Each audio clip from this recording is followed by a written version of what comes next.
You look good. What's the latest? The latest is I can't take the heat. I'm from the Northwest, and 80 is a little warm. 110?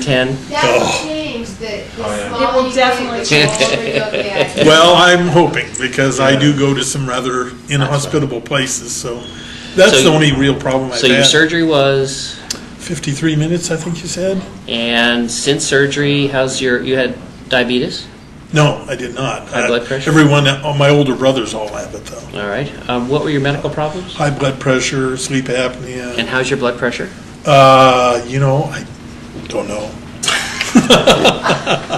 You're going to need to get a wrist blood pressure cuff Okay. and check that. All right, I'll do that. All right. Well, how you doing otherwise? Pretty good. We went out every day since then, but I only have maybe a couple hours of resilience, and then I'm ready to go back. But feeling pretty good. I think the salt thing is, I feel like I'm getting a lot, but I'm probably not getting enough yet. Did you weigh yourself yet? Yeah, I'm down about 8 pounds since surgery. 8 pounds is pretty good. If you were down 5, you might feel a little bit better. So there's nothing wrong with that, but 15 would be scary. 8 is okay. You might do better if you could get a little bit more salt in, if that's possible. Well, I just got a couple clues. A cup of noodles sounds like a pretty good idea. Soups are a real good choice. If you think about it, a can of soup in your grocery store is so packed full of salt that you can put actually dead animal tissue in that can. Great. Yeah, certainly. The chicken. You know, beef soup, right? It's just sitting there with a piece of cow in it, and it can't go bad. And the reason is there's so much sodium in there, nothing can live. Oh, you don't really see yet. Be sure that you get the ones that do not have MSG. Yeah, I'm very aware of MSG. Other questions? You've been walking a little bit. Sounds okay. How Yeah. about pain?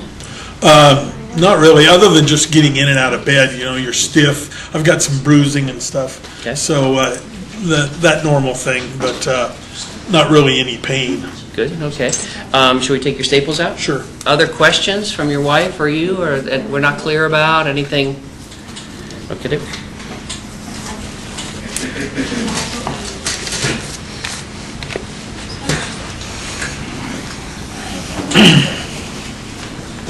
Okay. Yeah. And that's you got some bruising. That's no big deal. And you have 2 extra ports because you are bigger than the average person, so I put a little extra work in there. Okay, hold real still.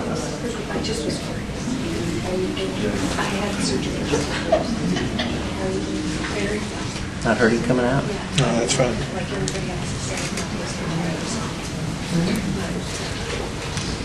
Lift up just a bit more. Perfect, that's the last one at the highest point.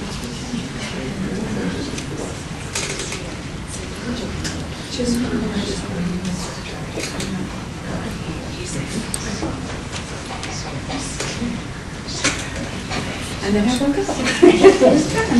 You know what? I do have something to say about pain. Yes. I sure do wish I had shaved. Oh, that was absolutely the worst. We used to shave our patients, and actually it increases the risk of infection. Oh, really? Yeah, we used to shave all the time. That was a big thing before surgery.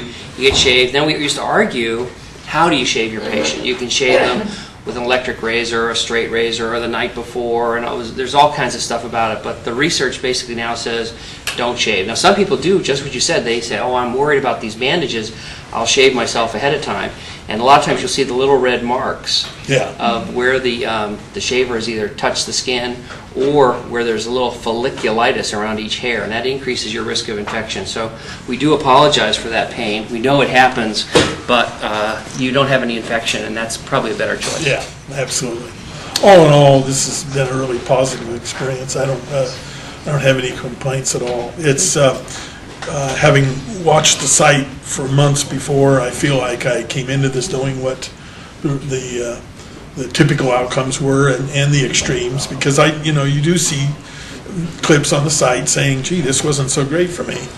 So I'm quite satisfied with it. Okay, thank you very much. Thank you. All right, call us.